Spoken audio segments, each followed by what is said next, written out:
PaperX lost their first game of VCT Pacific Kickoff to T1. Now, look, losing to T1 in and of itself isn't a disaster, but the way that they lost, particularly here on Bind, was a bit of a disaster, and so we're going to go through it. The first thing we need to talk about is PaperX's comp, because whilst Jing on Raids makes sense, Mindfreak on Brim makes sense, Forsaken on Deadlock, no problem, Something on Fade, no problem, Divide on Clove, problem.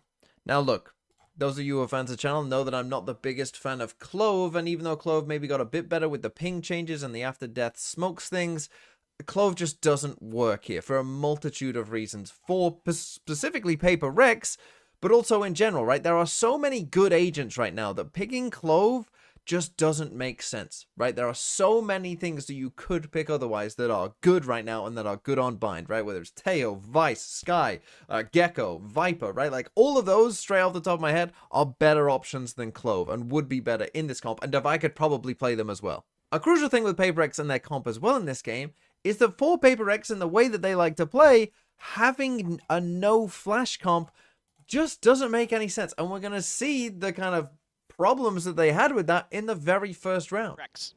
Anywhere. 5 times in Pacific and 1 time in a third-party event. They have yet to find the ability to get that win, and this time it's just going to be mostly a Showers push. And they're hearing this from behind, though. T1. Oh, the spot, though. Footsteps, surely. Oh, no, actually. Yeah. Actually, with all those trails. Now push up through the smoke, though, and instantly Meteor has come alive. 3 kills found. So just instantly into the game, the very first round, you're like, what are they doing, right? Like, what are they doing here, PaperX? Because what we're going to see is they're going to throw a Fade Haunt through the TP here, right? So the Fade Haunt comes in there. Now, I'm not sure if how many people this spots or whatever. We don't quite fully know. I think, you know, it does go off. It spots someone there because we are going to see a trail here. So I'm not sure how many people this actually caught, but you can see it probably caught quite a few based on these trails. But then to just go running in here, and they are going to gravnet this, right? So if you look at the utility they've got a gravnet, but they also have a nade that they don't throw. Right, we got a Prowler, but that's on the other side of the map. So we just don't have a lot to really do this. And this is our own smoke, by the way. So we're running through our own smoke. As I say, we've got no flash. We're not comboing the nade here with the gravnet. So we're just going into death, right? And this is where, like, hey, if you had a flash, you know, that might help you here, right? Might be a bit of a handy tool to have in this kind of scenario. Instead, we just dry swing through, and we've instantly lost the pistol. And we see a similar thing happening in the third round as well, where PaperX go for a kind of a combo trap play, but it doesn't quite work out. Get the ball rolling. A lot of rifles, 2 Guardians. T1 able to hang on that phenomenal anti-eco. So now they're going to slow down the pace a little bit. Still, it's this death ball style, keeping a lot of players together. So have some of that deadlock utility up here. 1 and done. Nice. I mean, he's able to find one Jing. Trying to go ahead and capitalize. Comes up with another as Meteor will get dropped. His first death suffered here. So this is a perfectly fine idea by PaperX. What they do is it's actually fairly nice, right? But you can see that they still end up losing this, even though they kind of get their utility right. And again, this is where we're going to come back to this problem of maybe it was a comp issue, right? Because you see this, we got the Boombot and the Wingman coming in here. So, you know, if you're PaperX, you kind of know, like, okay, you know, this is where a couple of the players are. So we're ripe and ready for this trap play. And we're going to throw a Gravnet through the TP, which will hit them. And Jing has come across to come and throw a nade in, right? Gravnet nade, great combo. Actually would have worked. It doesn't end up getting a kill here, but it would have done, right? Like, for instance, you know, Forsaken takes the TP here. Something gets this trade, but if he didn't, you know, the nade is definitely getting this kill. And maybe even getting another kill here on Meteor, who also dies just before the nade can fully go off, as you see just there, right? So possible for this combo to get 2 kills, but they still end up in a bad spot because maybe this combo just doesn't have enough in it.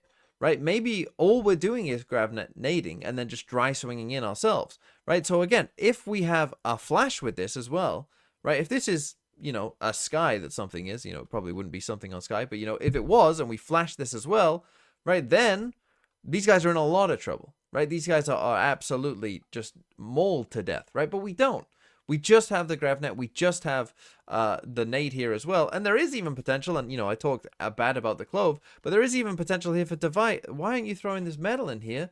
you know, because then that nade potentially kills anyone as well who hasn't get caught by the grav net as well, right? So there's even more potential that they could add more but didn't, right? Which is also a bit of a problem potentially for Paper Rex. But I think you're getting the idea that in some of these clips, and they do end up losing this round if we skip it forward, you know, T1, they're going to group up, and we end up losing kind of an anti-bonus round here because our combo that we went for that actually was pretty nice didn't end up working, and we end up losing. Now let's skip ahead to round number 8, where we're going to see another example of a combo that looks pretty good on paper for Paper Rex, and yet they still somehow don't come out on top versus T1. Another Thrash cycled back through here for Mizu. Blinding prep. Not ready yet. As Devi here within Hookah. A couple shots out from Buzz, nothing connecting there quite just yet. Boombot, Wingman, everything cleared. Sending the whole zoo at him. Speaking of, Prowler gets in on the party. Got the grab net ready here for Forsaken. I mean, unless you can get a good flash to go through or something. Oh, just a double face swing out. Devi immediately going to be popping the ultimate here as they just backpedal away. But whoa, my God. Okay, Buzz and Meteor getting absolutely cooked. Like netted in for the assist. Double kill found. Devi needing the kill. T1 knowing it. So again, this is a situation where a Brimald Gravnet gets 2 kills and still somehow Paper Rex end up in a 3v3. Right? It doesn't end up going well for them whatsoever. And that is kind of crazy to think about. It kind of shows, I think, the problem that they had. Because the initial combo, again, is good. Right? Like, this is good. You know, okay, Devi there is basically trading himself, you know, because he has the res. Then we hit the Gravnet, you know, we get basically 2 kills from it in the Brimald. So that's great. Right? Love that. That's all good. You know, now we're coming for the second layer. But now in this second kind of phase, right, where we're kind of like fully trying to mop up the round and finish it, again, like, this is where, you know, we're dying for a flash here, right? We are begging to have some kind of flash out here to help us in this fight, because instead, you know, Jing ends up dying just taking a dry fight, and then, you know, Devi is kind of struggling here and eventually just dies to time, right? So we don't get anything from it. You know, we don't get anything from it. And then, okay, this next part, what you're about to see here, isn't great from something. You know, he's going to whiff a kill that he definitely should have. And you see in his own reaction there, he knows that. Mind Freak also dies to Sylvan, right? So not only were our combos, like, even if they were good, right? Like, that was a good combo. That was pretty well played by Paper Rex. That second phase, and I think because it's Paper Rex as well, right? They're always, and what we've seen in this, they're not just going to be satisfied with, hey, we got 2 kills with the util, let's just chill, right? That's not Paper Rex. Right? They're not going to play like that. They're going to want to hunt this second phase because that's who they are. And that's perfectly fine. But play a comp that allows you to do that, right? Play something that suits, you know, that second phase and then, you know, dumping more and more utility at them instead of this, right? We're just taking dry fights and dying. So again, the combo was there from Paper Rex. Like, it was there. But again, I felt that the comp just limited them so much. And then finally here, the thing that we also have to say is Paper Rex are playing against T1. T1 are a pretty good team.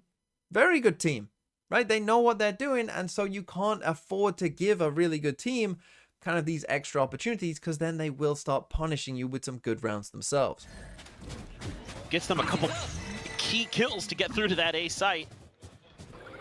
Thrash going to be available. Jing playing very far forward. Oh my God. Finding Mind Freak over at backside. The flash forward, and Buzz just absolutely massacring them.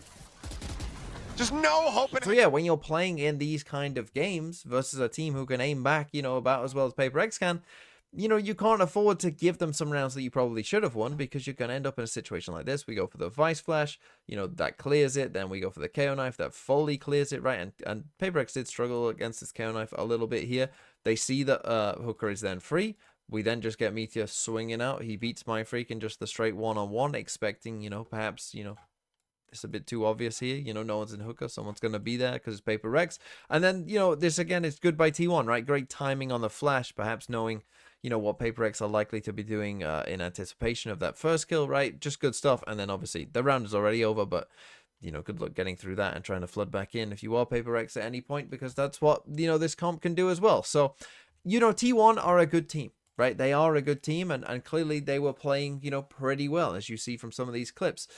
But for Paper Rex, I think it is a little bit concerning, right? That, you know, their individual form for the most part on the maps that they lost, you know, maybe wasn't the absolute best, apart from Devi on Split, who was very good.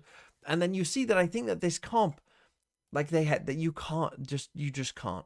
right? Just swap this out. Just put Devi on Sky, put him on whatever, right? Like just have a flash in your comp because that's how you play. You know, that's just the way your team plays. Like you need a flash if you're Paper Rex. And I think that it did really kind of cost them, at least here on Bind.